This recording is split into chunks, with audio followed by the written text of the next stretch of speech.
The silent rise of a forgotten daughter. At a luxury restaurant in downtown Boston, the air was thick with polished laughter and quiet judgment. Daniel Mercer leaned across the tablecloth, gesturing toward his son's fiancée with forced charm. "Don't mind her, Clara," he said. "She's still a work in progress, trying to find her place in the real world." The woman at the table, Eliza Hart, didn't smile. Her eyes simply moved toward me.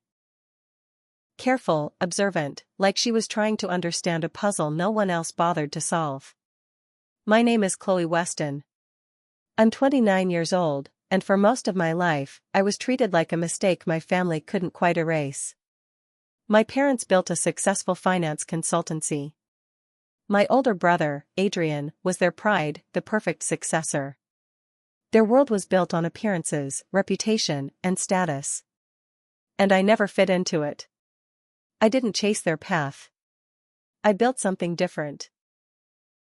A tech logistics platform from a tiny apartment, powered by sleepless nights, code, and stubborn belief.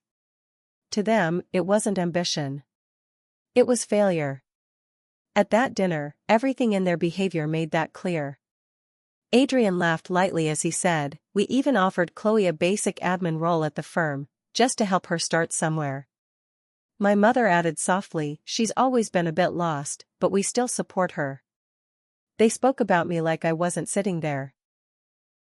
And my father, smiling at everyone, finally added, "She's building some little app, just a hobby really."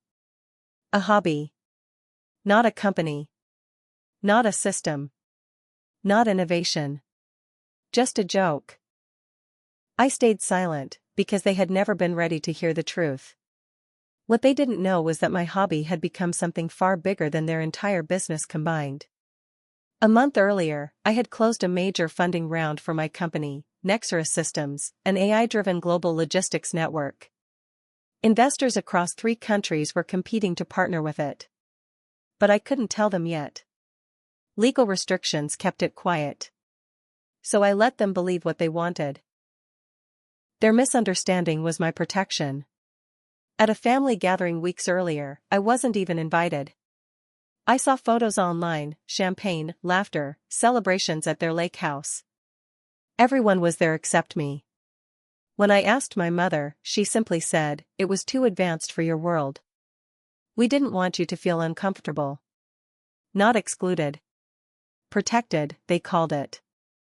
Even Adrian once called me and said, "If you want, I can send you money for a better dress." First impressions matter. He wasn't helping me. He was managing my image. But at that Boston dinner, everything changed. Eliza Hart, my brother's fiancée, suddenly asked, "What exactly does your platform do?" Before I could answer, my father interrupted, "It's complicated. She's not in that level of business." But Eliza didn't look away. "What's the company name?" A pause.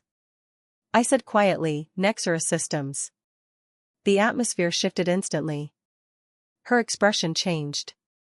Sharp recognition. Shock. "Nexera, wait," she whispered. "Nexera West?" My stomach tightened. "That's you," she said, turning toward me. "You're the founder?" My father frowned. What is she talking about? Eliza pulled out her phone. A headline appeared on the screen. "The Invisible Giant, How Nexera Systems Quietly Disrupted Global Logistics." The room went still. My father stared at it. My mother froze. Adrian's confidence cracked for the first time. Eliza looked at them, stunned. "My firm has been trying to reach her for months." Then she turned to me. "And you were sitting here, listening to this?" Silence. Not the comfortable silence they had used to dismiss me, but a heavy, collapsing kind. I slowly stood up, smoothing my dress. "It was nice meeting you," I said calmly. "Adrian. I hope your engagement goes well." Then I looked at my parents. "I have a board meeting tomorrow morning." I placed my napkin down. And walked out. No shouting. No revenge speeches. No need. Because the truth had already spoken louder than anything I could have said. Moral lesson. Never confuse silence with weakness. And never assume that someone's quiet life means they are unsuccessful. Respect is not based on status, money, or appearance, it is based on understanding and acknowledging people for who they truly are. Sometimes, the people who are underestimated the most are the ones building the future in silence.